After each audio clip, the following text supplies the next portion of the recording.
students, families, colleagues. Welcome. Let's formally open the ESCAR Convocation 2013.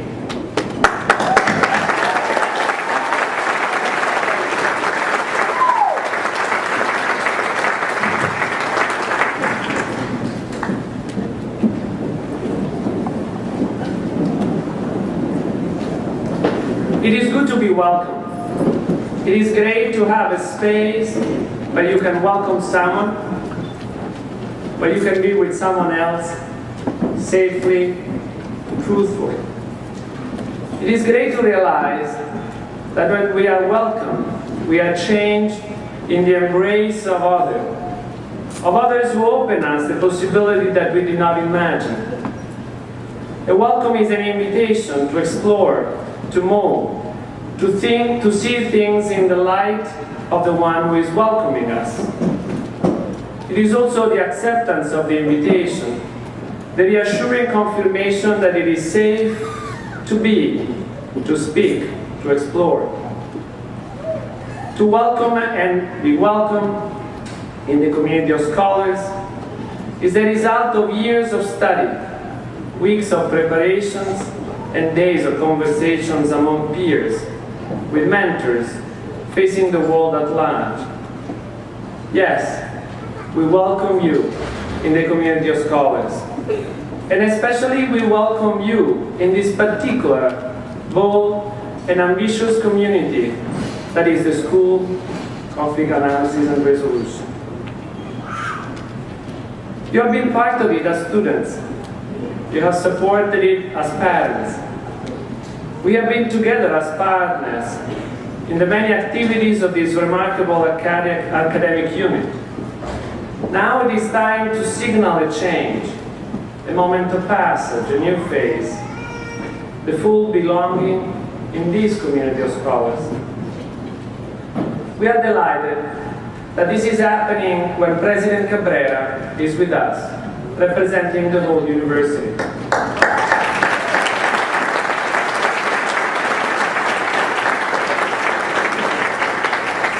We are delighted and we want to recognize your leadership and vision in making and keeping George Mason University innovative, diverse, entrepreneurial, and accessible. The Mason idea. Welcome.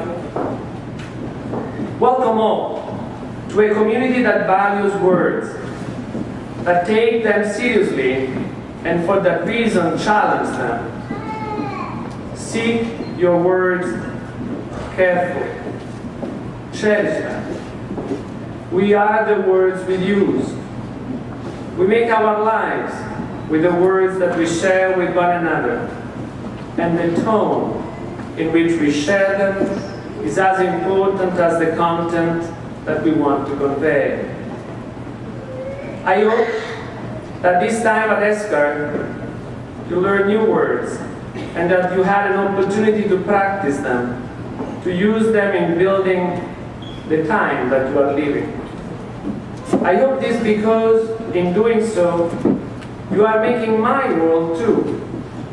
A world that I hope will be a bit less prone to violence, less reactive, less oppressive, more welcoming and liberating for all. Many of these words were shared with us by loving families and partners. Many are here today. Many others could not come. We want to thank all who must be thanked, who gave us words and helped us lead by them. This is why I would like to invite each of us to take a moment, a thoughtful, silent moment, to remember all those who could not have been here and contributed to this occasion.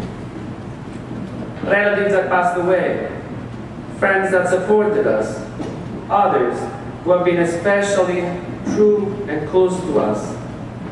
But we want to thank deeply in our heart, because we know that we would not be here today if it were not for their support. Let's be together for a moment with them, with all of them, and with all of us sharing words of thanks.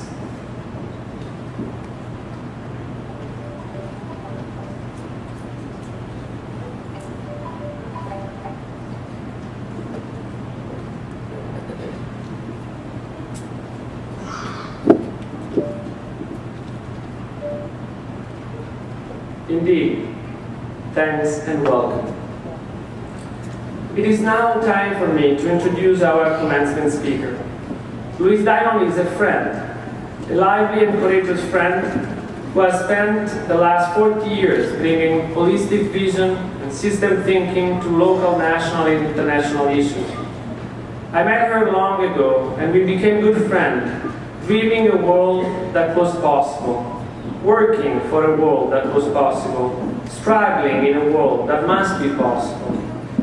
Louise is a co-founder with Ambassador John McDonald, and I think that Ambassador McDonald's wife is here. I don't see him, but we want to recognize him too. The Institute for Multi-Track Diplomacy, probably the single strongest and oldest institutional partner of ESCR. She brought her passion for system to war zone and hotspots around the world, knowing that one person makes a difference and that people are saved from violence and despair one at a time. She founded Global System Initiative, where she brings the same perspective to large-scale global issues. Louise has written 4 books, a play, 2 films on peace, and has been a public speaker, coach, mentor, trainer, consultant for business, not-for-profit, humanitarian organizations, and government officials.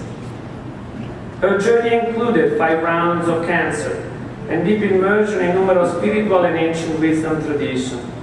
She's currently creating a video memoir and gathering her lifetime body of work to be housed at George Mason University through ESCR.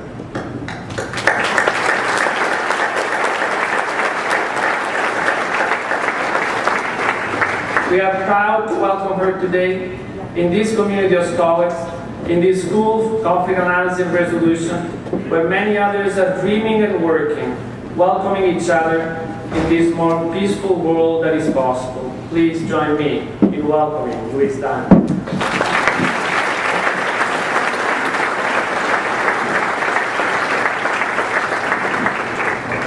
Oh, I do feel welcome, and I hope you do too. You know, wherever I go in the world, and when I'm with a group of people and I have the opportunity to lead off, I ask 2 very simple questions. Who are you, and why are you here? That should get a laugh. That was a laugh line. Because those questions are far too simple. And they're questions that I hope you will be asking yourself over your lifetime. And they can be answered very simply or very deeply. And those answers will change over time, but I want to tell you a story about that. When I was working in Israel and Palestine, just at the tail end of the first Intifada, about 1990, I convened a 3-day residential dialogue between Israeli women and Palestinian women from the West Bank. This was a really big deal. I began with the question, who are you and why are you here? People answered the who are you with their name. The why are you here question in that particular setting was a very deep one, because for those women to leave their homes, to go and be with the enemy, sleep, eat, share, talk with the enemy, believe me, that was a very big issue back home for them, with their family, their community. For some, it risked their lives to do that. So the why are you here question was very important for them. So one woman stood up, she gave her name, and she said, I'm here because I know there has to be a better way. Now I want to tell you, I don't remember if she was Israeli or Palestinian, and it really doesn't matter. I looked at her, I got a good sense of how old she was, and I know the history of the land, of the people, of their shared experience. So I knew that in her lifetime, she had not known a better way. She had only known war and violence and hatred and fear and all that goes with that. So I said, how do you know about a better way? And she went like this. Because I just know. Because I just know.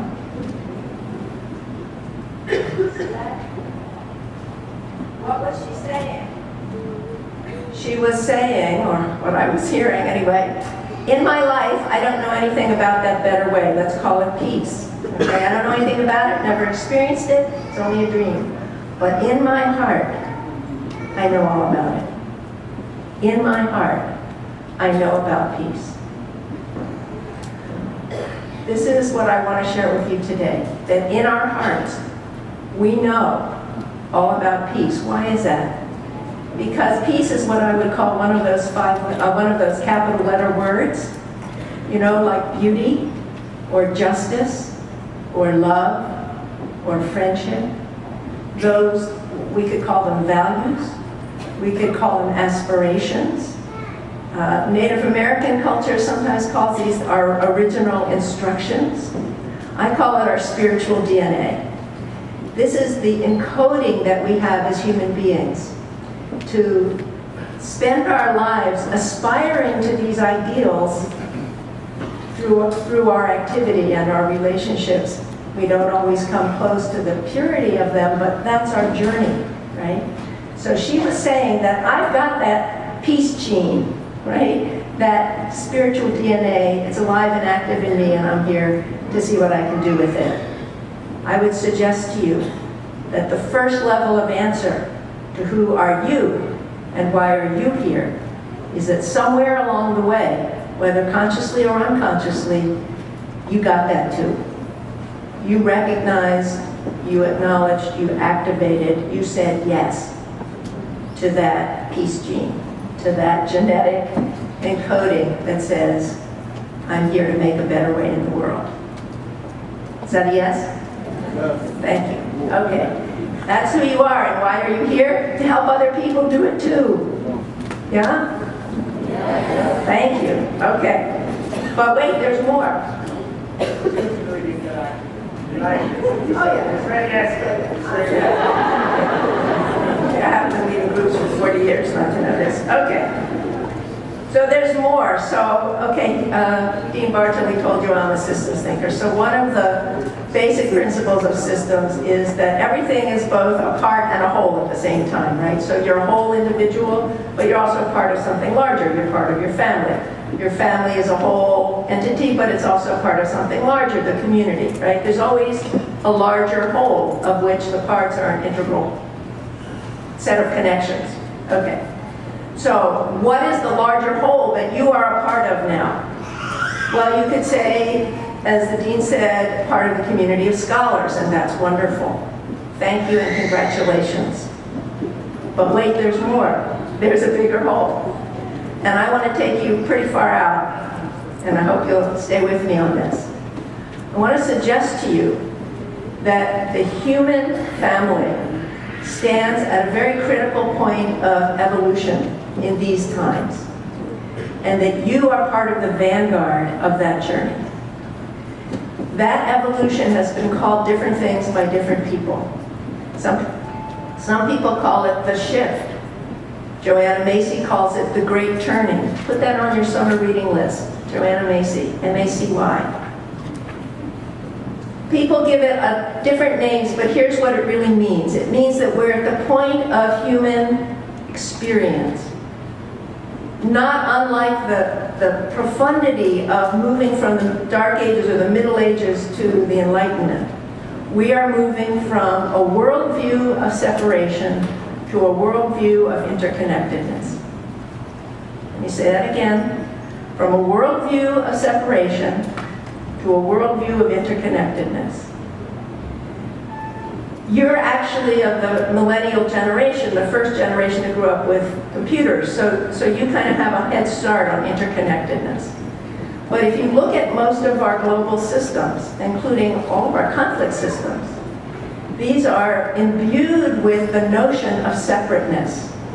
Humanity is separate from the earth. It's a thing that we can take from whenever we want, right? Without a sense that we're part of a living ecosystem with the earth, with the natural world. right? We say that the mind and the body are two separate entities. Well, we've been learning for 30, 40 years now that that's just not true. Even athletes now have learned to visualize their success before they actually act or move their bodies. So this shift is on the leading edge of what's happening on the planet today, and I want to show you and help you see how it is that you're not only a part of it, but I would suggest that you are a vanguard for it. Why is that? Because every conflict is a statement of separation. Every conflict is a point of pain in the body of human relationship.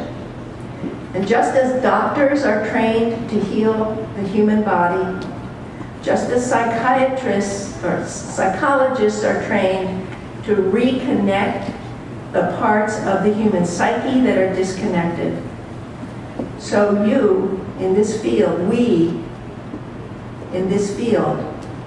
we are part of the healing of broken relationships on this planet. And the key imperative in this time of transformation from a worldview of separation to a worldview of interconnectedness, the key imperative is to connect the disconnected. It's that simple. When something has been broken, you put the pieces back together, or you find new ways to weave the whole together. It's always in service of the whole. Are you with me? Okay. Very good. So now, who are you and why are you here? From this point of view, from the 50,000-foot view, I suggest to you that you are agents and artists of human evolution. And why are you here? You're here to bring that evolutionary, to bring the methods and practices that you learned from your faculty and in your studies and in your own exploration of this field, to bring that out, to actualize that, to help mend what is broken in our human relationships. And I mean not just individuals, but also institutions, yeah, and communities, yeah. I got a yes over there. Okay. So, I don't know where I am in my notes. Okay. So, why now? Why you? The world is calling you. I wish I could say it was calling you with a big selection of high-paying jobs. Sorry, can't say that. But it is calling you to connect, to take what you know here and what you know here, that those original instructions that got you here in the first place, right? To take that out and make a difference. To always be working for the well-being of the whole. I think that's what you're here for. So here's my charge. You ready? Fire up that peace gene. Fire it up. Connect this and all that you've learned, the methods, the practices with this, your original instructions, and go out and heal the world. Can I get a yes? Yes. Thank you.